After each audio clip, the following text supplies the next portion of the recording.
अगर आपके पास भी पाई कॉइन्स हैं तो आपको बहुत ज़्यादा चिंता हो रही होगी इस वक्त, क्योंकि पाई का प्राइस लगभग 80 सेंट के आसपास आ गिरा है। और अभी जो नेक्स्ट हम एक्सपेक्ट कर रहे हैं, वैसे तो ये 70 सेंट के आसपास भी पहुंचा है, कि ये अभी 60 सेंट के आसपास गिरने वाला है। तो यहाँ पे कई सारी चीज़ें हैं जिसकी वजह से रिस्क ये बढ़ता ही जा रहा है कि पाई का प्राइस टोटली क्रैश होने वाला है। वैसे अगर हम क्रिप्टो मार्केट के सभी कॉइन्स को देखें, बिटकॉइन या इथेरियम या ऐसे जो टॉप कॉइन्स हैं, उनको अगर हम चेक करते हैं तो दिख रहा है कि साफ साफ यहाँ पे बार बार रिकवरी हो रही है। इथेरियम $1800 के आसपास जाके $2000 से ऊपर कई बार आ चुका है, और इसी तरीके से बाकी सारे ऑल्ट कॉइन्स भी रिकवर हुए हैं, बहुत बार रिकवर हुए हैं। लेकिन पाई क्या है कि लगातार अभी नीचे गिरता जा रहा है, इसमें कोई भी प्राइस की रिकवरी नहीं हुई है। पिछले 7 दिनों के अंदर भी हमने यहाँ पे एक और बड़ा ड्रॉप देखा, लगभग 30% से ऊपर का यहाँ पे ड्रॉप दिख रहा है। और अगर हम टॉप लूजर्स देखते हैं तो यहाँ पे पाई सबसे बड़ा लूजर है, और ये एक हफ्ते से लगातार ऐसे ही चल रहे हैं। जब भी आप चेक करोगे आपको पाई सबसे ऊपर एज ए टॉप लूजर दिखने वाला है। तो क्या यहाँ पे प्राइस सही है बाय करने के लिए, या फिर ये एक सही प्राइस है सेल करने के लिए? क्या पाई नेटवर्क के जो प्रॉमिसेस हैं वो पूरे हो रहे हैं या नहीं हो रहे? ये सब कुछ इसके ऊपर डिपेंड करेगा। आपका डिसीजन क्या हो सकता है, क्या करना चाहिए आपको, वो मैं आपको इस वीडियो में बताने वाला हूं। तो वीडियो को पूरा देखते रहना। चैनल पर पहली बार आए तो प्लीज़ सब्सक्राइब करके बेल आइकन दबा लीजिए, और टेलीग्राम जरूर ज्वाइन कर लेना, वॉफ ट्रेड ऑफिशियल आप सर्च कर सकते हैं, लिंक डिस्क्रिप्शन में मिल जाएगा। ये सारी अपडेट्स मैं आपको ट्विटर के ऊपर भी दे रहा हूँ, एक्स के ऊपर, तो वहाँ पर भी आपको मिल जाएंगी। तो अभी अगर हम मार्केट देखते हैं तो आपको जैसे कि मैंने बताया कि BTC तो बार बार रिकवर हो रहा है। BTC 87-88 हज़ार डॉलर से भी ऊपर गया, इथेरियम भी बार बार ऊपर जा रहा है। इसी तरीके से बाकी ऑल्ट कॉइन्स भी यहाँ पे बार बार एक छोटा छोटा इंक्रीज या पंप दिख रहे हैं, यहाँ पे पंप होते हुए दिख रहे हैं। लेकिन इन सभी ऑल्ट कॉइन्स में से सिर्फ एक पाई है जो कि लगातार गिरता जा रहा है। जब से इसकी एनिवर्सरी आई है, एनिवर्सरी गई है, उसके बाद प्राइस में लगातार ड्रॉप आ रहा है। सिर्फ प्राइस में ही नहीं, हर बार आपको मैं मार्केट कैप भी बताता हूँ, जो पिछली बार लगभग $6.6 बिलियन के आसपास था, अभी $5.5 बिलियन के आसपास आ चुके हैं। यानी कि $1 बिलियन और कम हो चुके हैं। इसका जो 24 आवर्स का वॉल्यूम है वो लगभग 500-550 मिलियन के आसपास चल रहा था। बीच में ये 300-350 के आसपास चला गया था, फिर से 400 के आसपास आ चुका है। यानी कि यहाँ पे जब भी प्राइस और ज़्यादा नीचे गिरता है, बाइंग तो आती है। बाइंग बोल रहे हैं या फिर ट्रेडिंग की बात करें तो ट्रेडिंग तो आती है। तो ट्रेडिंग का मतलब सिर्फ ये नहीं कि बाइंग आ रही है, यहाँ पे ट्रेड का मतलब ये कि जब वॉलेटिलिटी आती है किसी भी कॉइन में, किसी भी प्राइस में ऊपर नीचे गिरावट आती या फिर वो प्राइस बढ़ता है, तो वो एक मौका देखा जाता है। यानी कि वहाँ पे ट्रेड करने का एक बिल्कुल सही ऑप्शन बन जाता है, जिसकी वजह से पाई में ट्रेडिंग भी होती है उसी वक्त।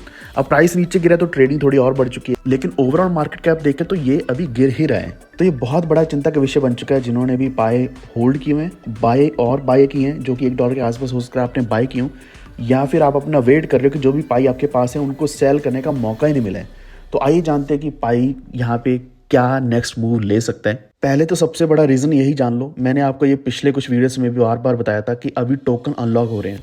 जब टोकन्स अनलॉक होते हैं तो यही सबसे बड़ी प्रॉब्लम होती है, मार्केट में सप्लाई बढ़ जाती है, सप्लाई को कंट्रोल नहीं किया जा सकता। हालांकि इन्होंने सप्लाई को कम किया था, और जो गलत तरीके से किया था, ट्रिकली इसकी सप्लाई को इन्होंने ऊपर नीचे किया था, और ये चीज़ मैंने आपको पिछली बार भी बताई थी।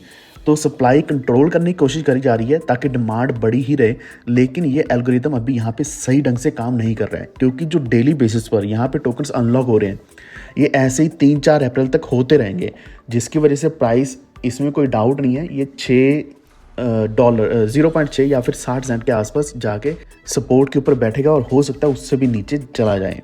तो ओवरऑल अगर हम पाई स्कैन के डेटा के हिसाब से देखें तो 105 मिलियन पाइस को अभी अनलॉक किया जाएगा, जो कि आने वाले 30 दिनों के अंदर हो सकता है। और इसमें जो डेली एवरेज अनलॉक है 3.5 मिलियन कॉइन्स का है। तो आप देख सकते हैं यही एक सबसे बड़ा नाइटमेयर था पाई नेटवर्क के लिए, पाई की टीम के लिए, पाई होल्डर्स के लिए भी, कि यहाँ पे अनलॉक तो आने ही वाला है। जब मार्केट में कॉइन्स अनलॉक होंगे तो उसका मतलब एक ही है कि पाई मार्केट में आएंगे और वो सेल होंगे।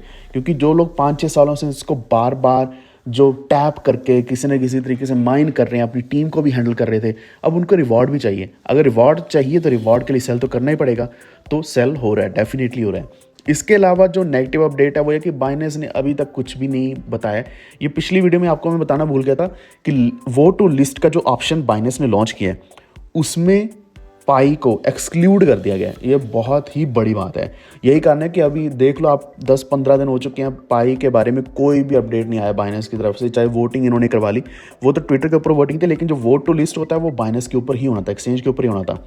अगर होता तो डेफिनेटली सभी कम्युनिटी मेंबर्स ने बोलना था कि हाँ इसको लिस्ट कर दो, येस कर देना था, लेकिन उसको एक्सक्लूड कर दिया गया था। पाई को एक एज ए स्कैम मानकर या फिर यहाँ पे ट्रांसपेरेंसी कम होने की वजह से पाई को बाइनेंस के ऊपर लिस्ट नहीं किया गया, और same as it is Bybit ने तो क्लियरली बोल दिया कि वो इसको लिस्ट नहीं करने वाले।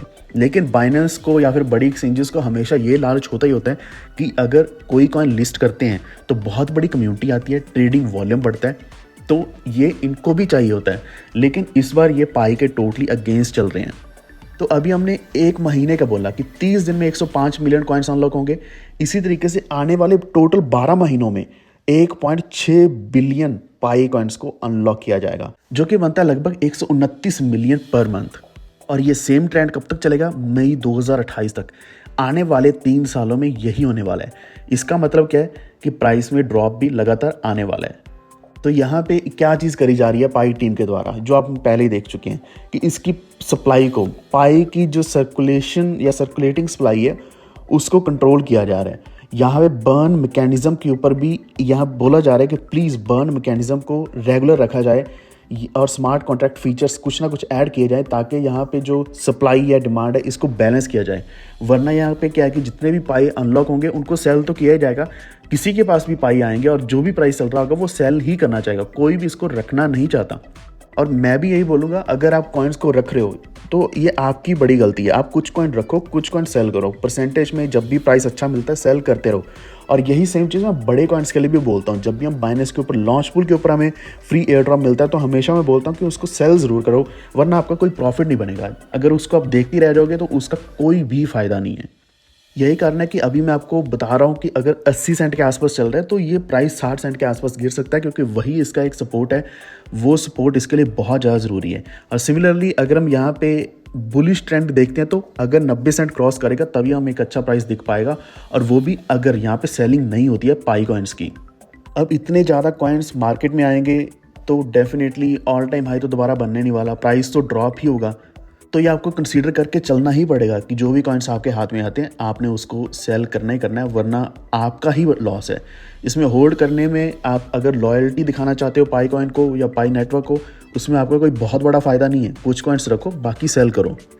अगर रियलिटी की बात करें, अगर कोई अच्छा प्रोजेक्ट आता है तो कम्युनिटी ज़्यादा होती है, तो ऐसा भी होता है कई बार उस प्रोजेक्ट को कुछ बड़ी एक्सचेंजेस, अगर हम बायबिट की ही बात कर लें या फिर बड़े प्रोजेक्ट, वो किसी न किसी तरीके से इसको स्कैम या फ्रॉडलेंट बोलेंगे। हो सकता है कि ये हो 50% हो, 100% हो, अगर नहीं है तब भी इसको बोला जाएगा। यानी कि बड़े अच्छे प्रोजेक्ट्स जो आते हैं, कम्युनिटी के लिए आते हैं, उनके अगेंस्ट तो बोला ही जाता है। तो इसमें हम कुछ भी नहीं कर सकते।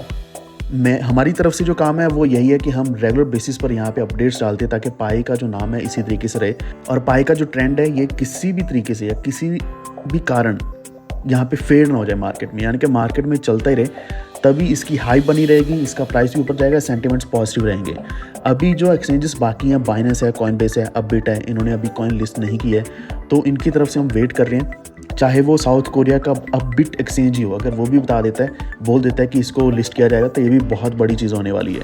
अगर अमेरिकन कस्टमर्स की बात करें तो उनके लिए कॉइनबेस है, तो कॉइनबेस के ऊपर कॉइन का लिस्ट होना बहुत ही बड़ा मूव होता है। पहले हमने देखा है, डॉज कॉइन का देखा था हमने, शिबा इनू का देखा था। तो ऐसे जब भी होता है तो उसमें हमें अच्छा प्रॉफिट मिलता ही मिलता है, वो कोई डाउट नहीं है। देखते हैं अभी क्या बनता है पाई का, लेकिन आपको जो भी रियलिटी है मैंने बता दी है। तो यहाँ पे थोड़ा सा देख के ट्रेड करना या होल्ड करना, और अगर आपके पास कॉइन नहीं है तो आपके पास ऑप्शन सिर्फ यही कि आप वेट कर लो, और जब भी कॉइन मिलते हैं सेल भी करो, और कुछ होल्ड करना चाहो तो होल्ड भी कर सकते हो। तो आपका क्या मानना है इसके बारे में, एक बार नीचे कमेंट करके ज़रूर बताना। प्लीज़ इस वीडियो को लाइक एंड शेयर कर दें, और हमारे चैनल को सब्सक्राइब करके बेल आइकन दबा लीजिए, ताकि आप तक आने वाली वीडियोज़ के नोटिफिकेशन हमेशा पहुँच रहे। Stay tuned. Thank you.